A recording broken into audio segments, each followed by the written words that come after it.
the big holy grail metric of design systems is adoption. I'm not a fan of that, but at a basic level, adoption, how many people are actually using your design system? That's kind of an important thing.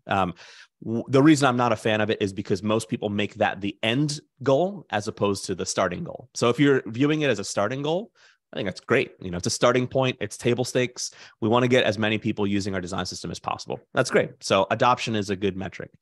In order to get adoption, there's sort of some sub metrics and sub KPIs that I like paying attention to. And these are things that can indicate why you are having or not having adoption. So one example of that or a few examples of that are bugs filed. That's one that I look for all the time. Is like, how many bugs do we generally have on any given project or sprint with things with features or products that don't use the design system? And then how many do we have on the products that and the features that do use the design system? And if you can make a good comparison there, that's a really good metric to say, well, our design system is helping our organization because we have less bugs filed, so it's helping QA time. I once worked with an organization that said they spent on average 60% of every sprint is spent on QA.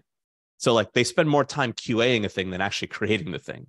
Right? So like it's expensive. So if you can show that your design system is actually impacting QA time or things like that positively, that's a good thing.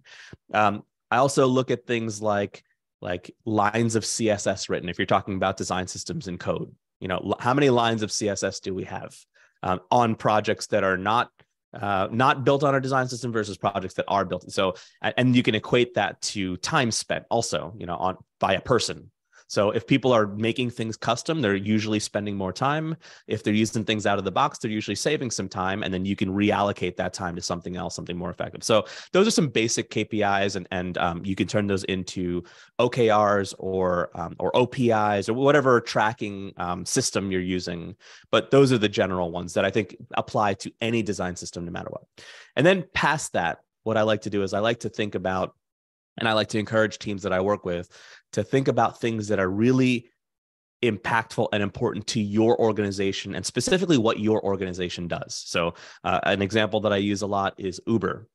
So Uber, their mission statement is something like, we help the world move around, or something like that. So how does Uber's design system help Uber with their mission? Does a button component help Uber with his, maybe, I guess.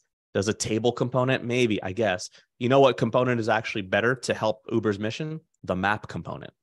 Because the map component literally displays and shows how you're moving around. So if you can help tie your design system's goals and design system's features to the organization's goals, you can actually make something that is much more impactful. And you focus on the most important stuff.